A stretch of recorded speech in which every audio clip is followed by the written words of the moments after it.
כשהתחילו ההפגזות בבלגיה, אנחנו ברחנו לצפון צרפת כמו כולם. וכשרואים סרטים זה שיירות של אנשים שהולכים ברגל. אני לא זוכרת אם הלכנו ברגל או נסענו איכשהו. בכל אופן, במקום הזה לא נשארנו הרבה זמן, כי אני התחלתי לבזול, אולי מפחד של ההפגזות, ואמא שלי רצתה שנחזור לאנטוורפן לרופא. אז ככה נעשה. יותר מאוחר, מה שאני אספר זה בעצם מה שאמא שלי עשתה בזמן המלחמה. אמא שלי באה ממשפחה מפולניה מאוד ענייה, וכשהיא הגיעה לבלגיה החליטה שהיא רוצה כסף. אז היא עבדה ביהלומים. אני זוכרת שהייתה מכונת לפוליש בבית, והיא עבדה על זה בבית. זה כל מה שאני זוכרת. אני זוכרת שלא היו לי בובות, אני לקחתי בקבוקים בשביל לשחק עם כאילו בובות. התחילה המלחמה, ואמא שלי החליטה שהיא רוצה למצוא דרך לקחת אנשים מבלגיה לצרפת. בדרום צרפת הייתה חופשייה, לא היו גרמנים. היא יכולה לקחת אנשים ולהרוויח קצת כסף. אבל היא הייתה צריכה גם לשלם לאנשים שעשו את זה, שהעבירו אותם. אני זוכרת שהייתה בחורה צעירה מדרום צרפת, מהגבול שעזרה לה. והיא העבירה אנשים את הגבול, והעבירה גם את היהלומים שלהם. היה להם יהלומים, זה דבר... למה יש כל כך הרבה יהודים בעסקי היהלומים? כי זה קטן, אפשר לקחת הרבה כסף בחבילה קטנה. אז היא לקחה,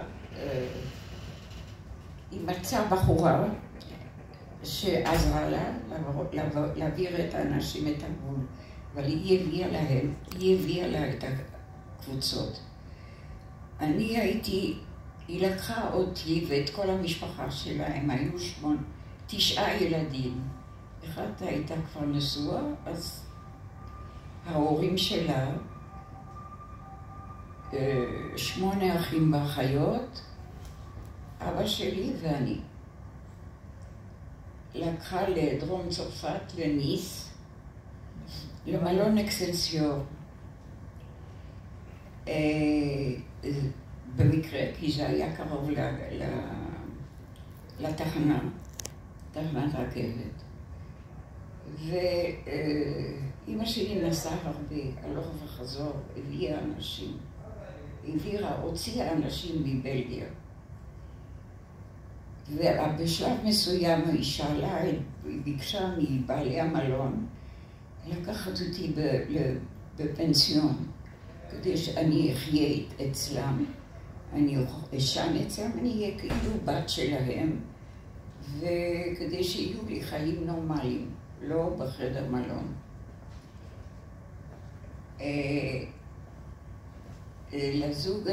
לזוג הבעלים לא היו ילדים. הם הסכימו, אני גרתי אצלם, הלכתי לבית ספר, והייתי מאוד מאושרת.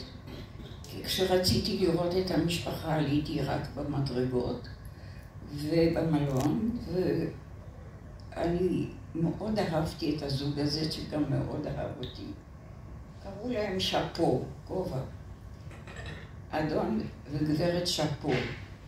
הם אהבו אותי מאוד כי לא היו להם ילדים, ופינקו אותי.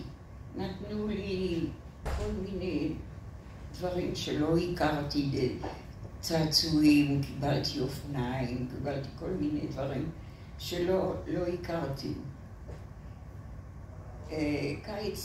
קיץ הראשון, הם לקחו אותי לחופש בהרים, שמשם הם באו בעצם. ושניהם באו מכפרים שונים. אז נסענו קודם לכפר של מסיו שפו, אני אקרא לו ז'אן, ושם הייתה משפחה מאוד פרימיטיבית. אני זוכרת שהייתה גם ילדה שהייתה כנראה קצת לא בסדר, הייתה מושכת לי בשערות. טיילנו בחוץ, טיילנו בשדות, לפני כל צלב התפללנו. במשך הזמן הזהות שלי הייתה שאני אחיינית של ז'אן וז'רמן שפו. אבא שלי אסיר מלחמה, היה בצבא הצרפתי וגרמנים לקחו אותו למחנה, לא השמדה, מחנה של החיילים.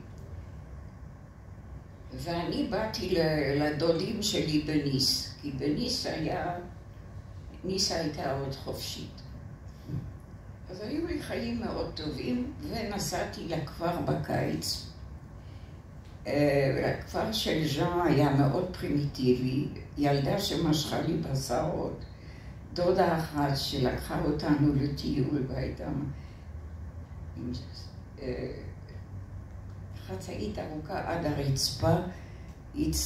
עצרנו פעם על יד צלב כדי להתפלל כמובן, ושמעתי שהיא עושה פיפי בעמידה מתחת לסתימה שלה. זה היה משפחה. בינתיים הגיעו הגרמנים, ירדו לדרום צרפת ואספו יהודים, שלחו אותם למחנות. אז כל האנשים שהיו במלון, או שהם כבר יצאו קודם, או שאימא שלי מצאה להם דרך לעבור לשוויץ. אני אספר לכם איך היא מצאה את הדרך. היא הייתה בליון, שזאת עיר באמצע הדרך, קישור בין צרפת לשוויצריה ולדרום צרפת, והיא הלכה לתחנת רכבת, ראתה יהודי שהיא הכירה מבלגיה, שמעה לאן הוא לוקח כרטיס ואמרה אותו דבר.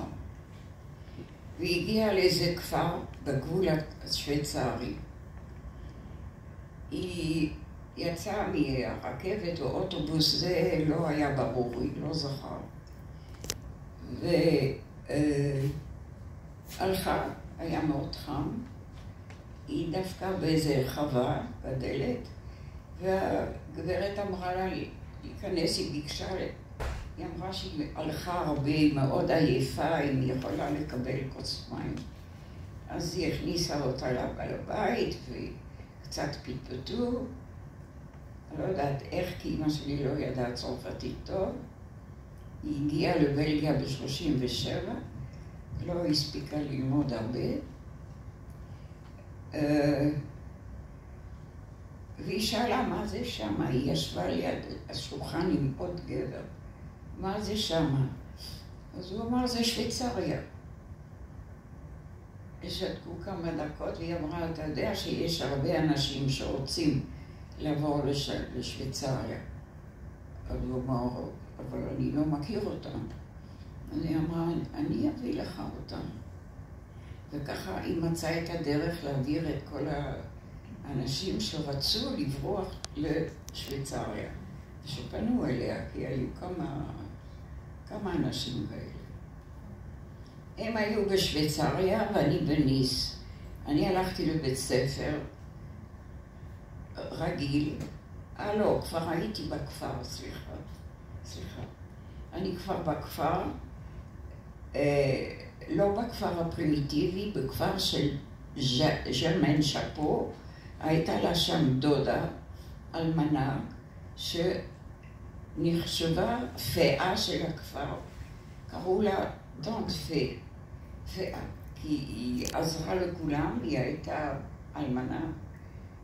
כולם הכירו אותה, היא עזרה לכולם, היא הייתה חשובה מאוד.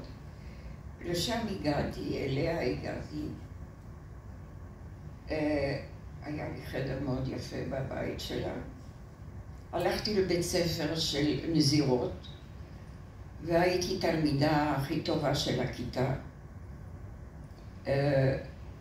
וגם בקטשיזם, זאת אומרת, לימודי דת.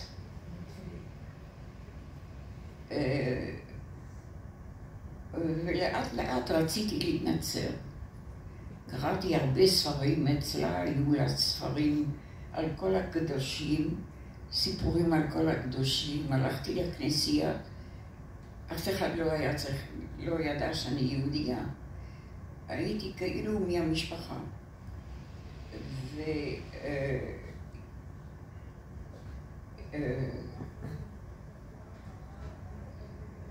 מה אמרתי?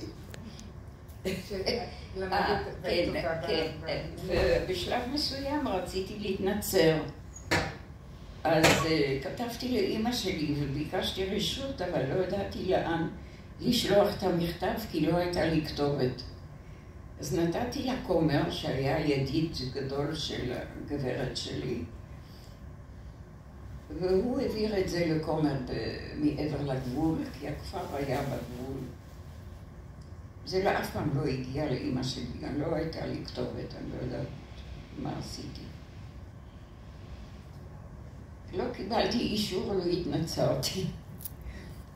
ומה שעזר לי מאוד לא להתנצר, אני הייתי עושה כל מיני שליחויות קטנות, הלכתי לקנות חלב, הלכתי לדואר. יום אחד הלכתי לדואר, והיה על הדלת שלט, הכניסה לכלבים ויהודים אסורה. זה נתן לי ממש מכה. והתחלתי לחשוב שאני יהודייה, אני מרגישה את זה, וקצת הפסקתי עם ההתנצרות. בסדר? אני נשארתי אצלה ככה מפונקת. מה? כמה היית אז ברגע הזה? זה היה ב-43, 9. כל הכבוד. כל הכבוד. בת כמה היית כשפגשת את אמא שלך שוב? ב-45, אחרי המלחמה, היא שלחה מישהו מפריז לקחת אותי לפריז, ופגשתי אותה בפריז. שרצית לחזור או שלא רצית לחזור? אני לא זוכרת. וואו, יפה. זה לא בטוח שרציתי לעזור. תודה רבה, תודה. תודה.